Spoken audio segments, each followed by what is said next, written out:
Рамазанның 4-ші күні. Бүгінгі дұға. Алла тағала кісіге шамасы келетін міндетті ғана жүктейді. Істеген жақсылығы өз пайдасына да, жамандығы зиянына. Раббымыз, егер ұмытсақ не жаңылсақ бізді қолға алма.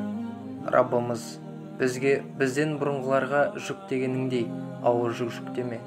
Раббым, бізге шамамыз келмейтінді артпа, бізді кешір, бізді жарылқа, бізге мәрхамет ет.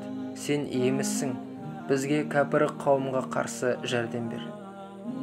Бақара сүресі 286 аят. Бүгінгі аят.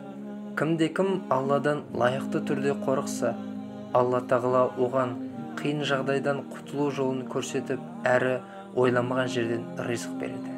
Талақ сүресі 3 аят.